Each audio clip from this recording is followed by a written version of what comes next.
Hello, my friends, and welcome back to the Bible study. And as always, we have the frontal lobe of Bayside Thrive College here. It's Dena Davidson. And we are joined for the first time, this is the first time, right, Burnice? Yeah. By one of our incredible teammates from our UC Davis Bayside Church. It's Burnice, everyone. How you doing, Burnice? Woo!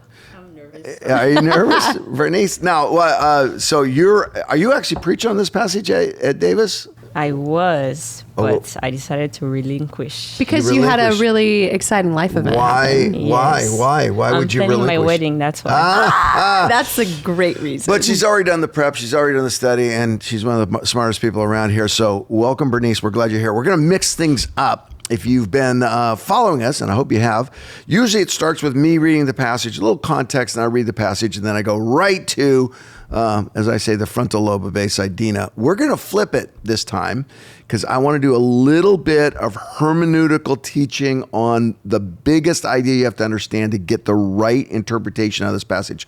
So, Dena, why don't you do the honors, give us some context, read the passage, and Sure. we'll go from there. All right, it's Psalm 2. And so scholars believe that this is a royal psalm. And what that means is that when a king in Israel was going to be coronated, put on the throne, this psalm would actually be read out, and it would be something that called all the people to worship and to recognize the transfer of authority from one king to the next, which ultimately, because Israel was a theocracy, was instituted by God. So this is beautiful to imagine the people of Israel gathering around, recognizing God's rule and reign, and then reading this out as God puts the authority on this chosen instrument for that season. So, just get all your regal thoughts in mind as we read this. It's right. very So regal. I'm excited to hear how you draw a line to us because, this is like, okay, so great. Psalm 2 doesn't apply to me, but stay tuned because it's so good and it absolutely does apply to us. So let's read it out. Psalm 2.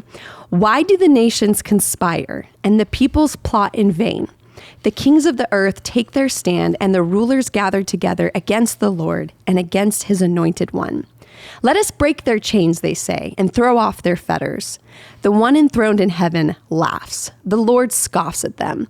Then he rebukes them in his anger and terrifies them in his wrath, saying, I have installed my king on Zion, my holy hill. I will proclaim the decree of the Lord. He said to me, you are my son. Today I have become your father. Ask of me, and I will make the nations your inheritance, the ends of the earth your possession. You will rule them with an iron scepter. You will dash them to pieces like pottery. Therefore, you kings, be wise, be warned, you rulers of the earth. Serve the Lord with fear and rejoice with trembling. Kiss the Son, lest he be angry and you be destroyed in your way. For his wrath can flare up in a moment. Blessed are all who take refuge in him. Curt, bring it home. Help us understand. So this is a perfect passage. And you'll notice we read the whole psalm. We usually grab 4 or 5 verses. It's a perfect passage for this pod because we are here talking about how do you rightly interpret the Bible? What are the attitudes and tools you bring to it? And it couldn't be a better example of some place where we have to say, in our own wisdom and understanding and background and culture, we would not get this psalm at all. That's right. We wouldn't get it at all. And the reason is, especially for Americans, we don't have kings. That's right. We don't have kings. Dena's got another response to that. I'll let her say it. But governmentally, we are, we've thrown off the European kings and we are a democracy, representative democracy. And we're pretty sure that that's the right way, right?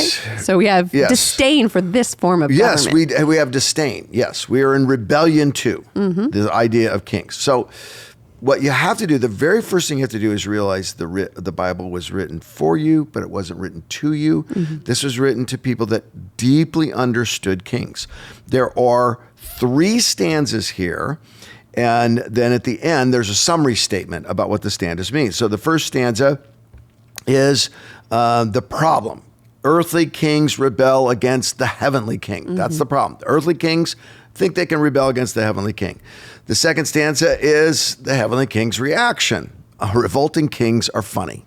That's his reaction. Then the third stanza is God promising a true earthly king in contrast to these revolting earthly kings.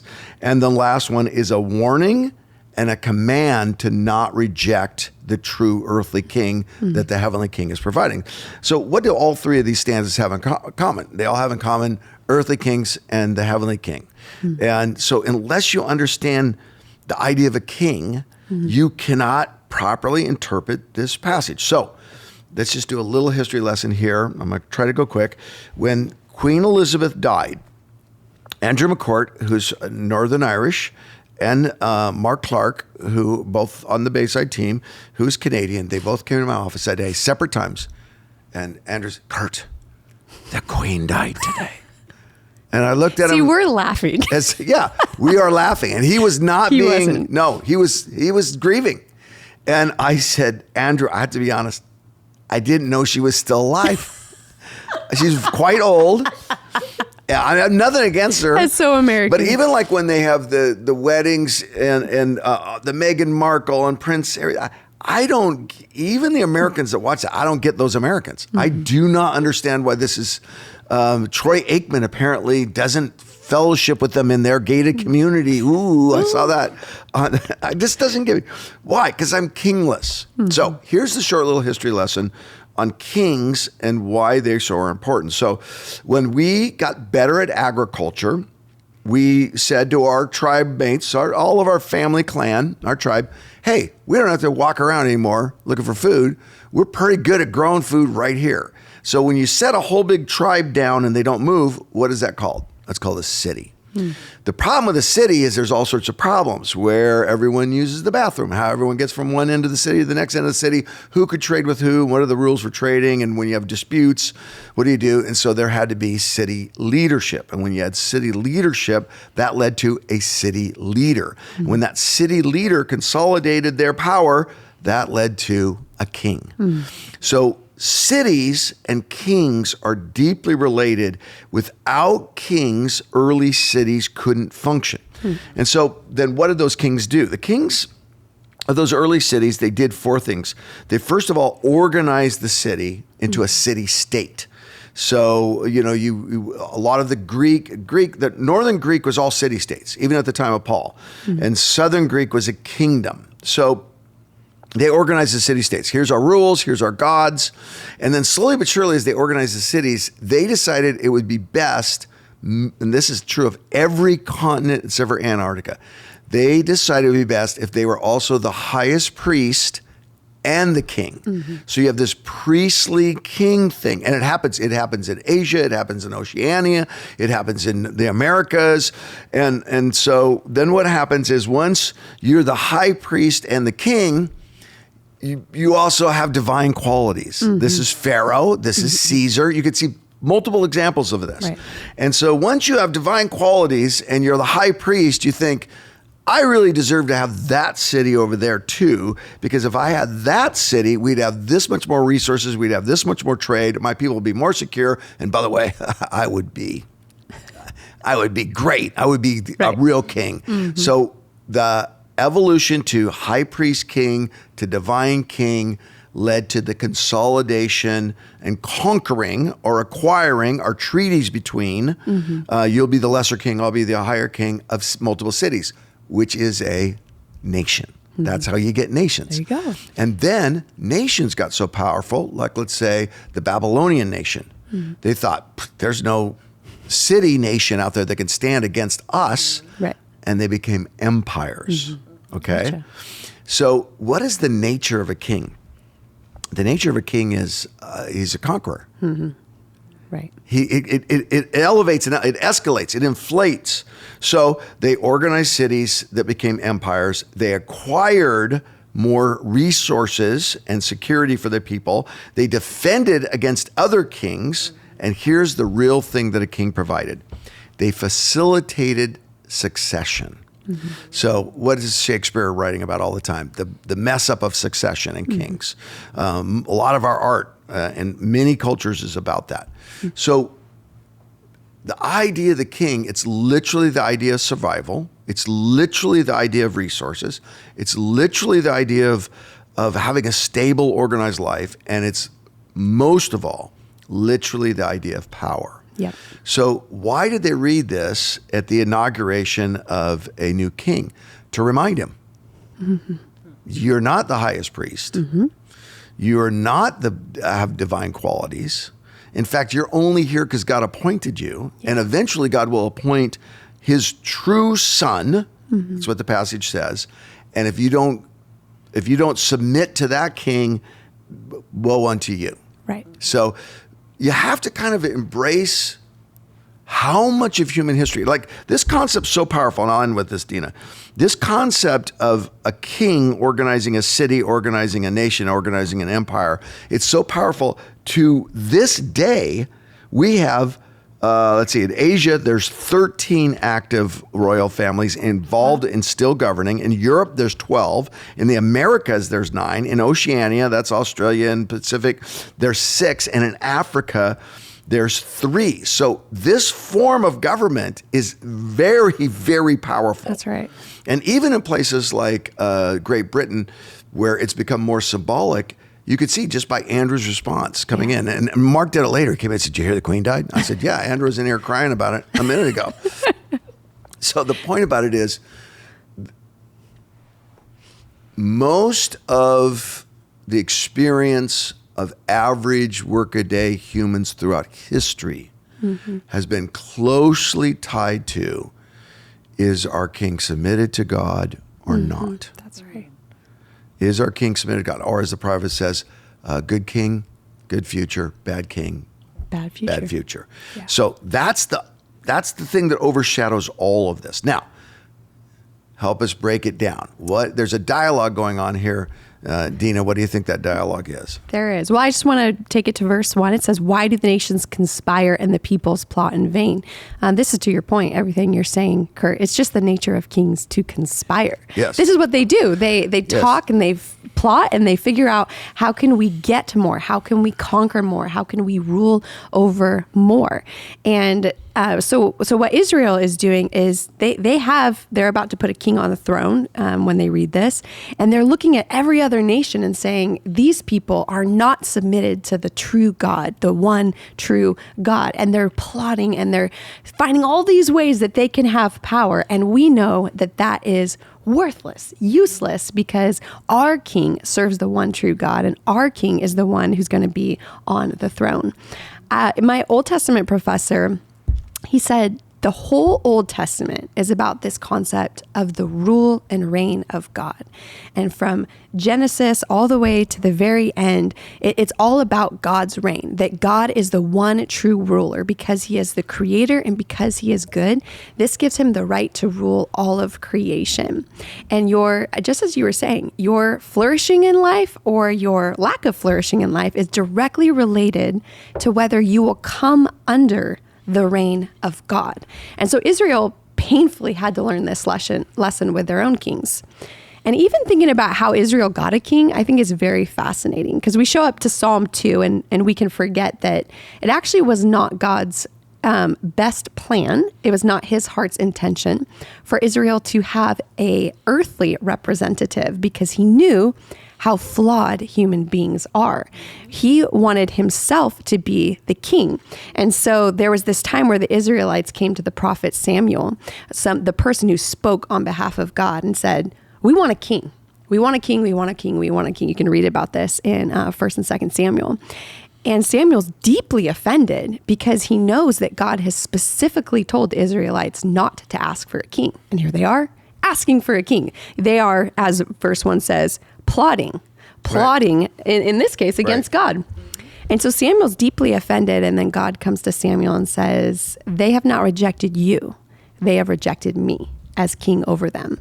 And this is one of those passive wrath of God moments where God actually says yes to the people's will. And he tells them exactly what's going to happen. He's like, you're going to have some bad kings that are going to take this nation in the wrong direction, but I'm still going to say yes, because you have to learn that no mere human is worthy of being king. No mere human is worthy of sitting on the throne. So in the way that God planned it, there was always supposed to be a connection between the God of the heavens and the earthly appointed person to rule. Israel over and over tried to sever that connection. But what I love about Psalm 2 is we see it working correctly. we see that the one who's on the throne is actually following God and is submitted to the rule and to the reign of God. And that is why all the other nations are going, and plotting in vain, but the nation of Israel is going to receive the blessing. But ultimately, I want one of you guys to speak to this. There's a messianic prophecy in here. And this points forward to the fact that no mere earthly king is fit to rule. But one day there will sit on David's throne one that is fit to rule. Anyone want to take that? Burnice, we haven't heard from you yet. What do you think about this? I think it's a very forewarning that, I'm going to bring somebody. David, he did what he could in the time that he had. But of course, the promise was in his lineage, somebody was going to come and make everything new and reconcile us with the Lord. And of course, that is Jesus. Mm-hmm. And he is the perfect king, the right person for the job because he cares for the people and he also detests evil. Mm-hmm. Hence why he was laughing at the people because they were trying to conspire. And he knows exactly what they're going to try to do. And he's not necessarily afraid. He's not like, oh, I'm so worried. What are they going to do? Oh, my goodness. It's giving Bible all over again. Right. Them trying to let's try to be God and let's try to take this for ourselves and do whatever we want to do. But it's interesting how Jesus just laughs. I love that. Yes. Yeah. So you're talking about the passage where it says, I will proclaim the decree of the Lord. He said to me, you are my son. Today I've become your father. And we actually get those words in the baptism of Jesus with John the Baptist. And we hear the voice from heaven and the doves sitting on him. And you are my son in whom I am well pleased. And it's this beautiful image and this call back to Psalm 2. It's Jesus's coronation moment where the Father is looking at him. And finally on earth, we have one fit to rule. Every other king has failed us, but finally we have this one prophesied and looked forward to from Psalm 2. He's finally on the throne. Yeah, not only do we see this in John the Baptist, which, by the way, John the Baptist is the only person who gets this idea. They're all looking literally for a political king in the line of David to come back. And John the Baptist says, look, there's the Lamb of God takes away the sins of the world. But you also get an echo of Jesus teaching the disciples at the end of John. The Father here says, you are my son. Today I've become your father. But Jesus at the end says, I am the Son.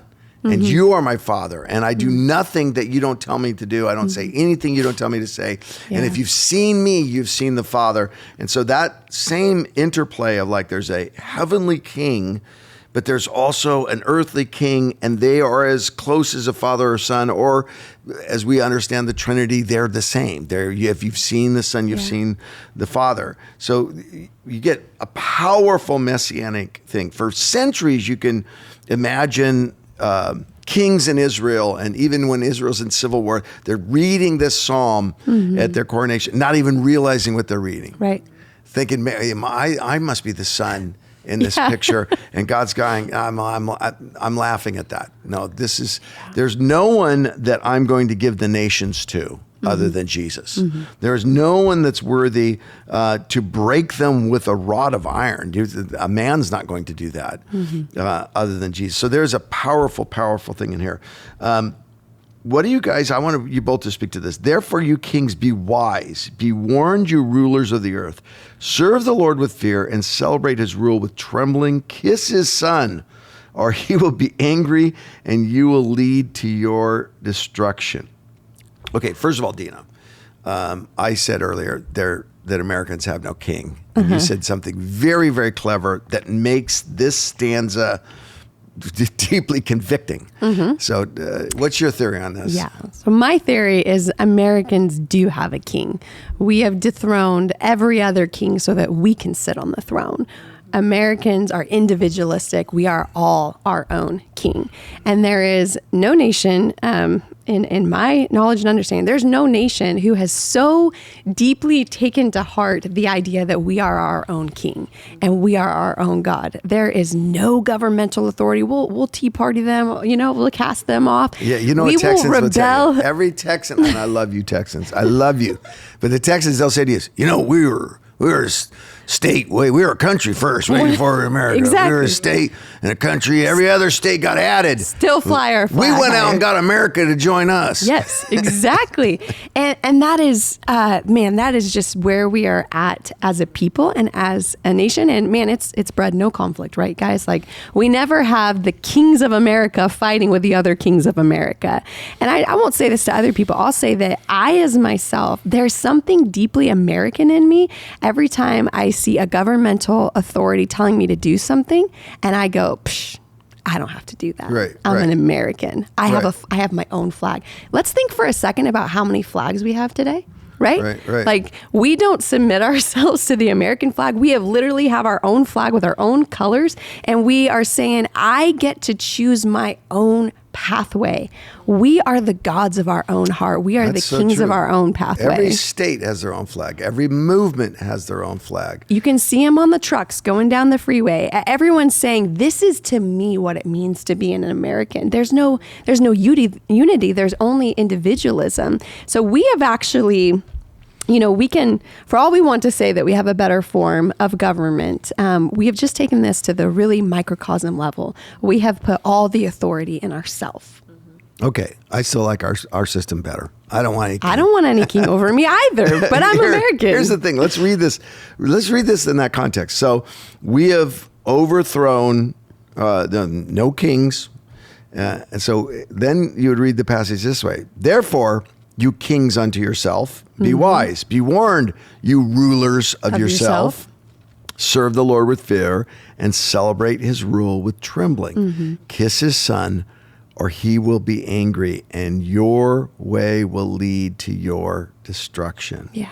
I think of the proverb, he who trusts himself trusts a fool. That's so good. We are, there's equal and great potential of sin in a collectivist mindset. Don't get me wrong on that. But we're so individualistic. We don't see the destruction of being our own king. Yes. And we are convinced that we're far more right. And like the old thing I tell my kids all the time, the older I get, the less I know. I used to just think I knew everything. Yeah. So this is why the New Testament is so offensive if you read it properly, because Jesus picks up on all this Old Testament language of the rule and reign of God, and he comes in and he's declaring that he is the king, and he is starting this new kingdom, the kingdom of heaven. And there can be a moment where we really have to ask ourselves, are we living in that kingdom? Are we really accepting the rule and the reign of Christ? Because if we are, then kiss the Son lest he be angry? What do we think of that? Do we really think that I have to bow all of my preferences, all of my desires, everything inside of me, every belief, every thought, I have to bow to him lest he be angry? Yeah. How dare he be angry with me? Who does he think he is? Right. It's not Jesus take the wheel. It's Jesus, you own the car, and I'm going to get out of the car, and you're going to tell me which car to get into and where to sit, and I'm going to sit there. Exactly. Okay, we're talking a lot of American stuff here, Burnice. So what of this resonates with you? What of this is like, no, from my perspective, I see a little bit different angle here. I mean, both, we're about as white bread American as you could get over here. Give us some more international feel to this. I think, the biggest thing, I'm from Ivory Coast, and we don't really put our trust in the government because time and time again, history shows that governments fail, kings fail and stuff. So I'm not trying to put all my hopes and all my dreams in a president, because at the end of the day, they're only there for their own gain.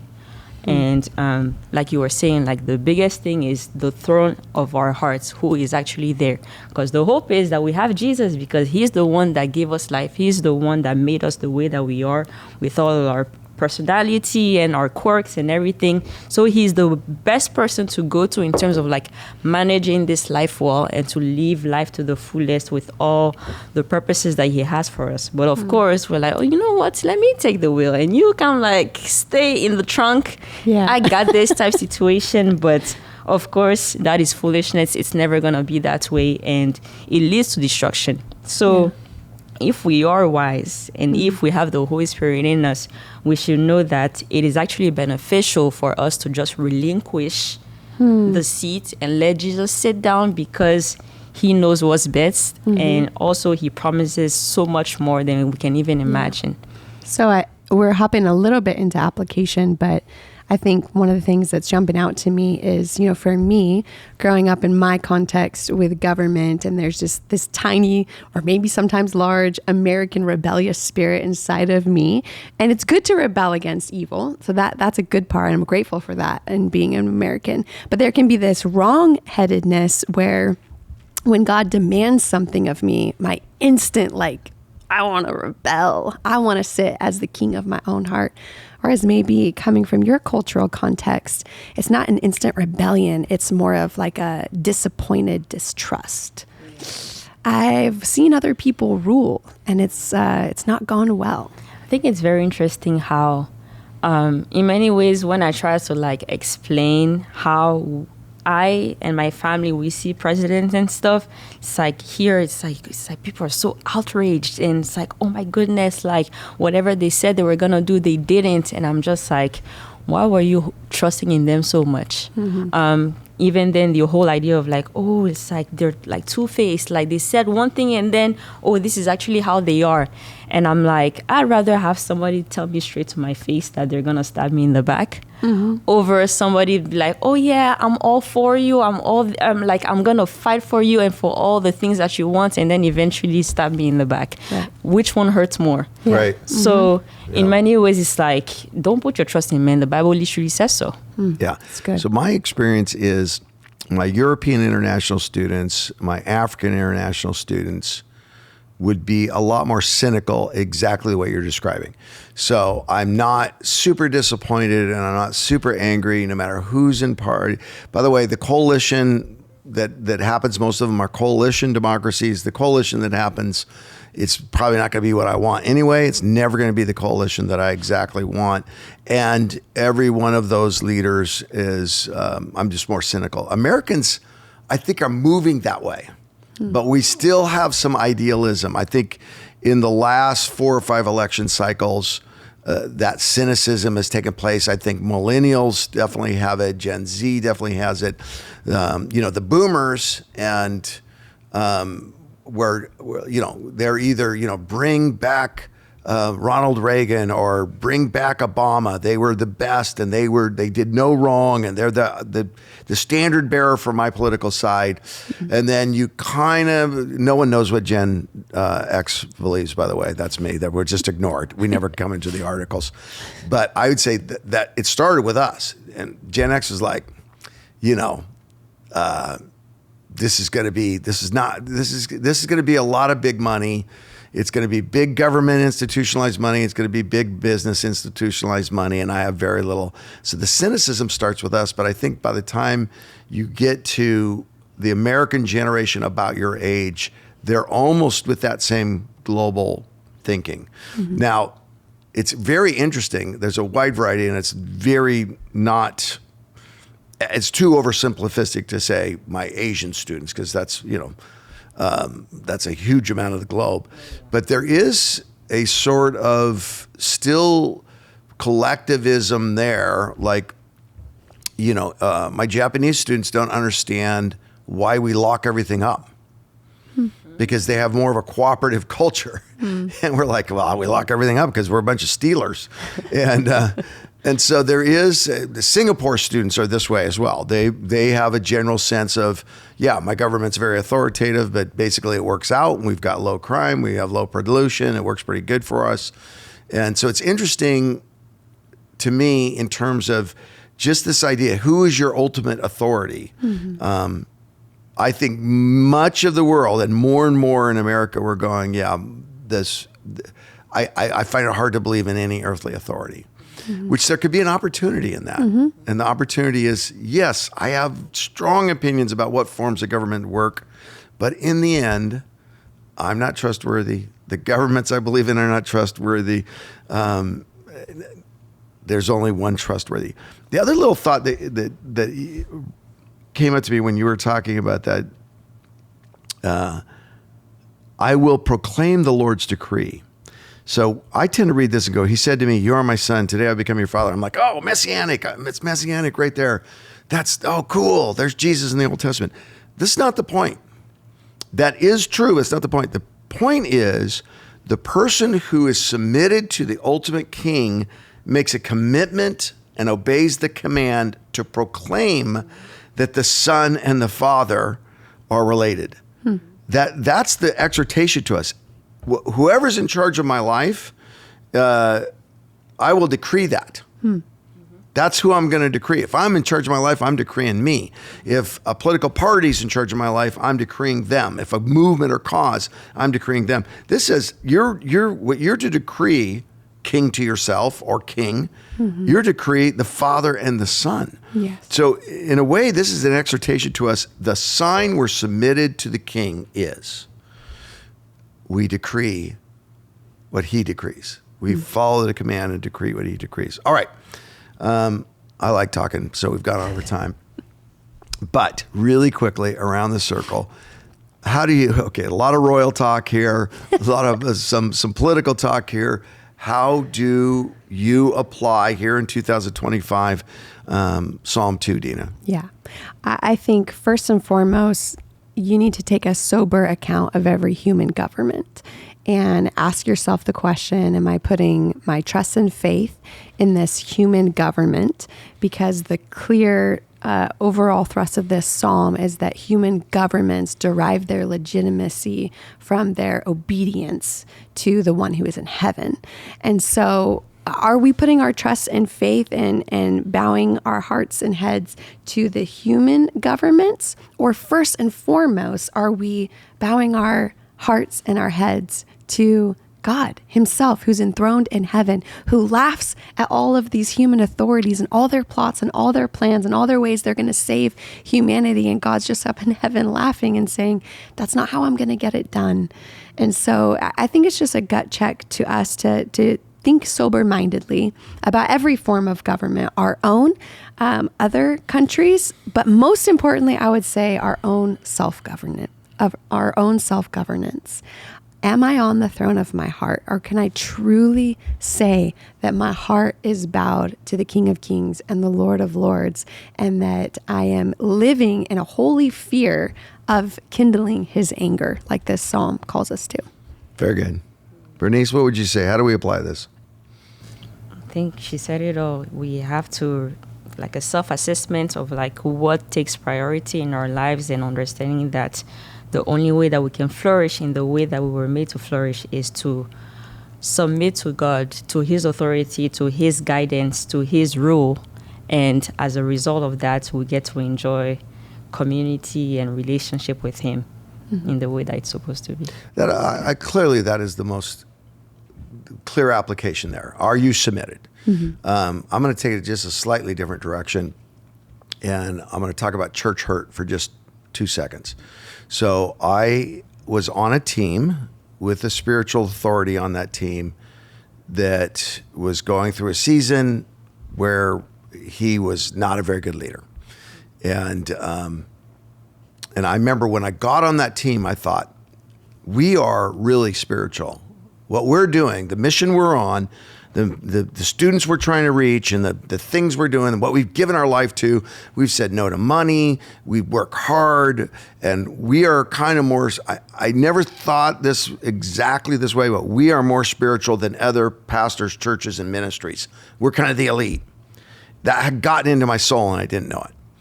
And then when I experienced some hurt and dysfunction under this leadership, I first had a pity party. God, I'm just trying to do the right thing. Why am I being assaulted here? And then God said to me, so what'd you get in this for? What'd you get in this for? To be a part of some elite spiritual force that's a little better than everyone else? Or could it be that your team and your organization and your mission is just as sinful and flawed as every church and every team and every institution? And did you get in this for me or for this cause? And I was like, I got into it for you, but I forgot that. And now I'm not saying that if you experience some church hurt, that somehow that excuses that. It absolutely doesn't. Mm-hmm. But the way to protect yourself from church hurt is to not expect anyone to be trustworthy and perfect and not a sinner other than the King. Yep. And so it doesn't mean that I don't respond to leadership. I don't respect them. It doesn't mean that I don't have to listen. It doesn't mean I'm not a good teammate. It just means there's one reason I do this. Jesus came to earth, died on the cross, conquered death because he loves me in my sin, period. And when other people sin, I'm not surprised by that because he had to die for their sin too. So again, if you experience some church hurt out there, I'm not saying that it was justified. I'm just saying it's Jesus. He's the King, period, end of story. And because he's the King, you can trust him with your future. If it happens again, he will be there to heal and to protect you. Yes. In a lot of ways, I'm talking about me only now. Mm-hmm. I got myself in that situation by lifting that institution and team up above Christ. Mm-hmm. And so in a way, I walked into that destruction. And it was a good lesson. I learned the lesson really well. And now I don't trust anyone. Except the King. Not you or you. Not even Bree, who's awesome. You're awesome, aren't you, Bree? You're awesome. Bree, what are we studying next week? We're going to be in Psalm 8. Psalm 8. So, and allegedly we're having Mark Clark. That's the hope. Okay, so tune in next week because Dena claims that Mark has never been on camera with her. Very offended. How many years have you been here at Bayside, Dena? With Mark, like 16. I've been at Bayside for 15 years. And he was on the podcast way before he became a teammate. I'm just saying. There's a lot of opportunities. Just saying. So me, Dena, and Mark Clark next week. And if he's not here, just put that in the comments. And I'm gonna have Bree cut this portion of this podcast and email it to him. Too. Anyway, Mark's a busy guy. Mark's a busy guy, but on the other hand, it's dynamite when he's here. So Psalm 8 next week. Tune in. Please like and subscribe and share and tattoo it on your left arm. Everything you can to spread the word. And really do put them comments in there. You guys are liking a lot of this, but share it and ask us some questions. We'd love to answer your questions as we continue this summer in the Psalms.